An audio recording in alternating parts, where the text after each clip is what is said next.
Now, before we examine what happened in that combat, I want you now just to imagine and visualize the situation of the Muslims and how their hearts were trembling.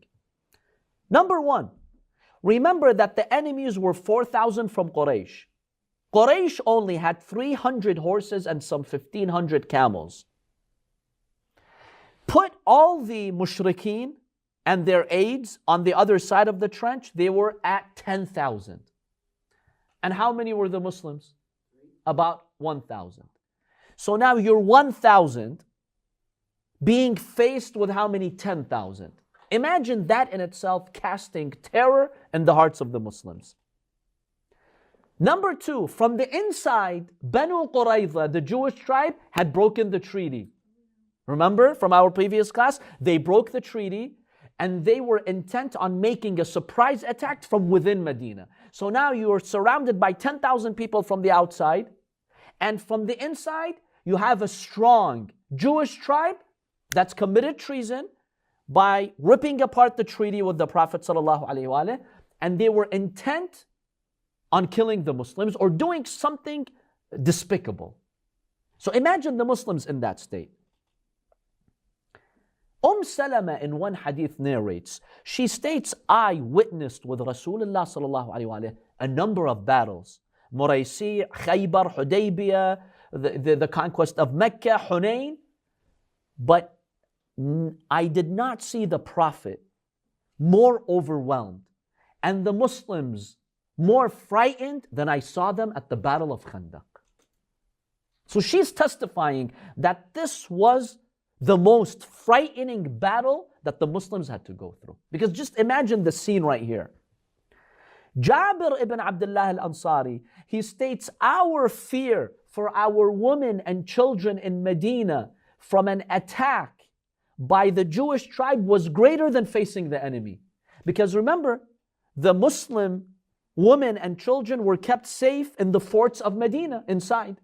We described that in our previous classes. Now you have the fort of Bani Qurayzah inside Medina. So within minutes, they could have captured those women, children, slaughtered them, raped them. We don't know what could happen to them. Jabir says that fear was worse than confronting the enemy. Because now your mind is preoccupied with your wife and kids. So it was really difficult. And in fact, there are narrations that indicate Bani Qurayzah had decided to make a surprise attack at night in Medina. And they dispatched Huyay ibn Akhtab, that evil manipulative leader who convinced them to break the treaty with the Prophet. They sent him to the Quraysh asking them for 1,000 fighters in order to help them make a surprise attack from inside Medina.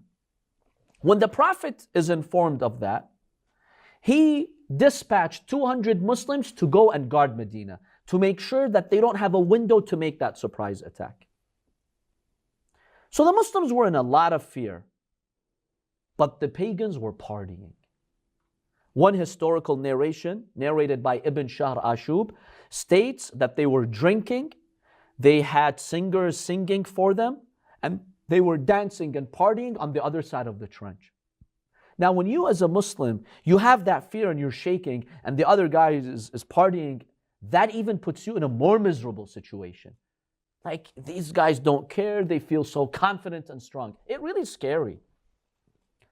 So the Prophet makes a prayer here.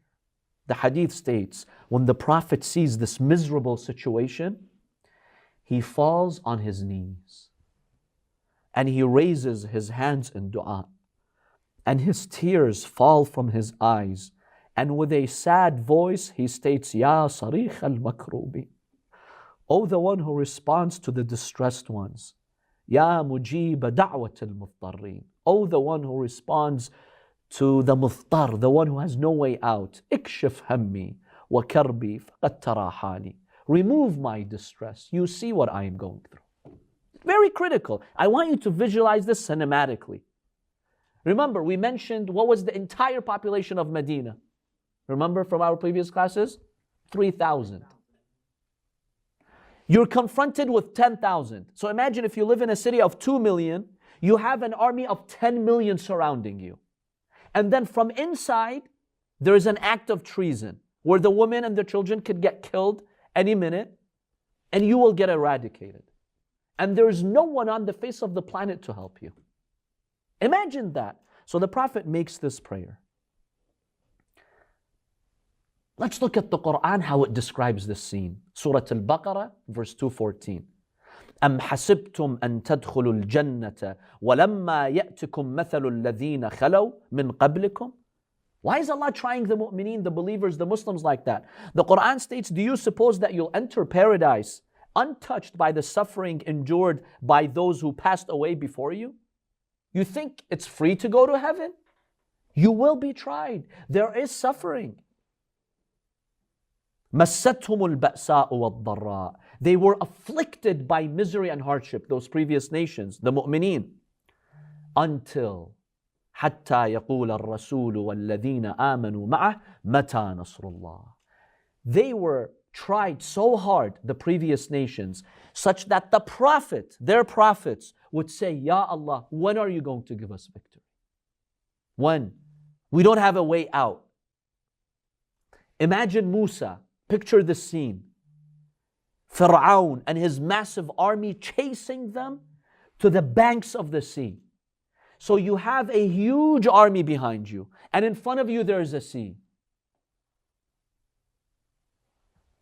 What does Musa tell his people? What do the people tell Musa? Musa, innana lamudrakun. That's it, we're gone. In front of us, the sea. Behind us, a massive army of the Pharaoh. They've come with one intention, to slaughter us. What does Musa say? Kalla. No. You people, you look at this materialistically. I look at this divinely.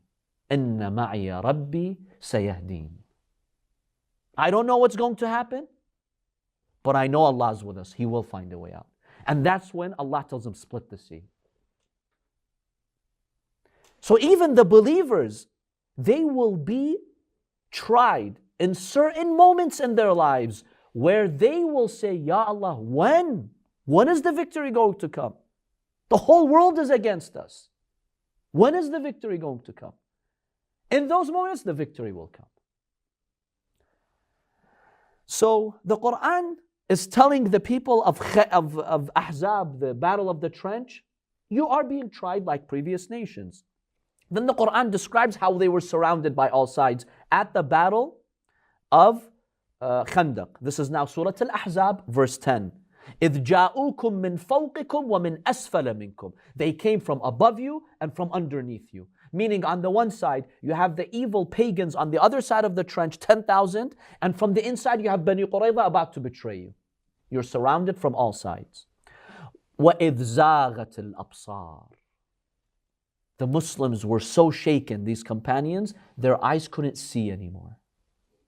Your eyes were stupefied with horror. وَبَلَغَتِ الْقُلُوبُ الْحَنَاجِرِ. And your hearts leapt into your throats. Have you seen when you get really scared, you feel like your heart is in your throat, you feel suffocating. That's how the Muslims were. وَتَظُنُّونَ بِاللَّهِ الظُّنُونَ. The Quran then rebukes them and tells these companions, then you started having doubts and suspicions about God. What does that mean, doubts about God?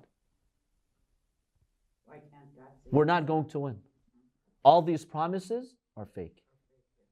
Yeah, some of the companions thought like that.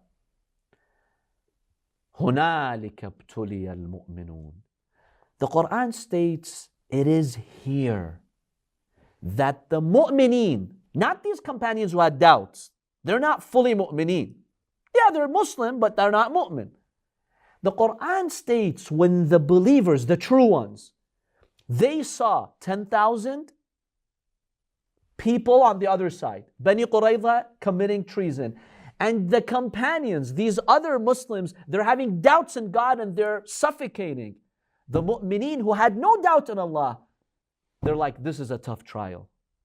هُنَالِكَ ابْتُلِيَ الْمُؤْمِنُونَ وَزُلْزِلُوا زِلْزَالًا شَدِيدًا. They're like, how are we going to get out of this one? They were shaken. Even the mu'mineens were shaken. The mu'mineens didn't have doubt. Make that distinction. The mu'mins didn't have these doubts about God. It's these other companions who had those doubts. But when the mu'mins saw this, they're like, oh God, what do we do now? Even these Muslims are trembling with fear. You know, we know God is going to give us victory, but how is this going to happen? So really it was a big trial even for the mu'mineen.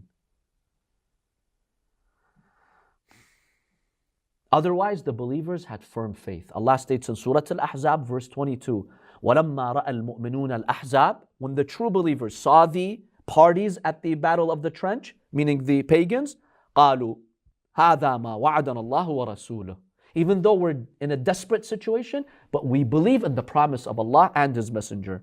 وَصَدَقَ اللَّهُ وَرَسُولُهُ Allah and the Messenger never lie. وَمَا زَادَهُمْ إِلَّا إِيمَانًا وَتَسْلِيمًا That's who a believer is. In these difficult moments, his iman grows. Instead of having doubts, they're like, now we even believe more in Allah. Even though they were minutes away from being just annihilated. But in those moments, they felt the presence of Allah. What about the hypocrite companions? What did they do? وَإِذْ يَقُولُ الْمُنَافِقُونَ وَالَّذِينَ فِي قُلُوبِهِمْ مَرَضٍ As for the hypocrites and those who have a disease in their hearts, they said, مَا وَعَدَنَا اللَّهُ وَرَسُولُهُ إِلَّا غُرُورًا All these promises from God and the Messenger, they're fake. It's all fake.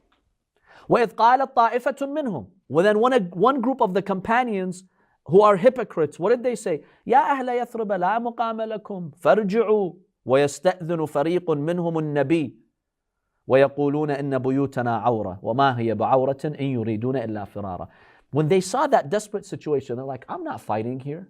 Forget it. This prophet, he's going to lose. I'm not going to sit here and be butchered by these pagans. So they came to the prophet. They told him, Ya Rasulullah, our buyut is awra. You know, we want to protect our homes. We have women and children there. So give us permission to leave. But the Quran says they're liars. They weren't concerned about that. They just wanted to escape. They didn't want to defend. This is Surah Ahzab, verse 10, right? No, this is we just read verse 22, so the verse after that. Verse 23. So were the other people on the other side? No, they were Arab tribes, but they had collaborated with the Jewish tribes to come here. Remember we talked about Huyay ibn Akhtab, the leader of Banu Nadir? He went and he mobilized them. But the fighters were not Jewish. They caught up with the Jews Yes. against them. Yes. Now, do you want to even know what a bigger disaster was on the night of the battle? Many companions just left the Prophet. I will narrate for you these sources. Dahlan, in his seerah book, Dahlan is a Sunni historian who has the work of seerah. He states that the companions kept leaving the Prophet until only 300 remained with the Prophet. How many were they initially? 1,000. So 700 left. Now you can imagine the fear when 700 just leave you like that. In fact, one hadith from Hudhayfa ibn al-Yaman, the very great companion, he says 12 remained with Rasulullah. The others fled.